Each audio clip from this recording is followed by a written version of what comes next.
Gen Zs ఇప్పుడు protest చేసే విధానాన్నే మార్చేశారు. ప్లకార్డ్స్ కన్నా మీమ్స్ ఎక్కువ వైరల్ అవుతున్నాయి. స్లోగన్స్ కన్నా రీల్స్ ఎక్కువ రీచ్ అవుతున్నాయి.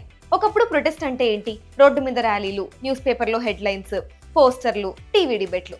ఆ జనరేషన్ వాళ్ళకి అవే స్ట్రాంగెస్ట్ టూల్స్. కానీ ఇప్పుడు జెన్జీ జనరేషన్ వచ్చేసరికి వాళ్ళకి తెలిసిన లాంగ్వేజ్ ఇంకొకటి. అదే reels, memes, trending audios, Instagram stories. NEET protest కి సంబంధించి రోడ్డు మీద స్లోగన్స్ తో పాటు సోషల్ మీడియాలో ఇంకో ప్రొటెస్ట్ కూడా నడుస్తుంది. అదే get ready with me protest videos. Protest కి అవుట్ఫిట్ ఆఫ్ ది డే పోస్ట్లు, live streamings, funny tweets, satirical memes, funny music తో ఎడిట్ చేసిన videos, batsmen, spider man costumes, ఇలా ఇంటర్నెట్ కల్చర్ ప్రొటెస్ట్ లో పార్ట్ అయిపోయింది.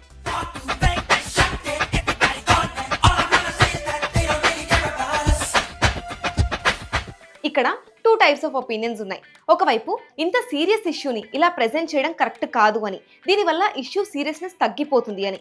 ఇంకోవైపు సోషల్ మీడియాలో కనిపించకపోతే ఇష్యూ ఎలా తెలుస్తుంది అని. ఇవి ఎంటర్టైన్మెంట్ కోసం కాదు, అవేర్నెస్ కోసం అని సపోర్టర్స్ చెప్తున్నారు. ఎందుకంటే డిజిటల్ వరల్డ్లో అటెన్షన్ అనేది very limited source. So movement ఎక్కువ మందికి రీచ్ అవ్వాలంటే జెన్జీస్కి న్యాచురల్గా వచ్చిన కమ్యూనికేషన్ స్టైల్ని యూజ్ చేస్తున్నారు. ఇక్కడ గోల్ లైక్స్ అండ్ షేర్స్ కాదు, ఇష్యూ గురించి అవేర్నెస్ క్రియేట్ చేయడం మాత్రమే అని జెన్జీస్ సపోర్ట్ చేస్తున్నారు. ఇక్కడ ఒక్క విషయం అయితే క్లియర్, ప్రొటెస్ట్ మోటో మారలేదు, మారింది దాన్ని జనాలకి చూపించే విధానం మాత్రమే. మరి మీ ఒపీనియన్ ఏంటో కమెంట్ చేయండి.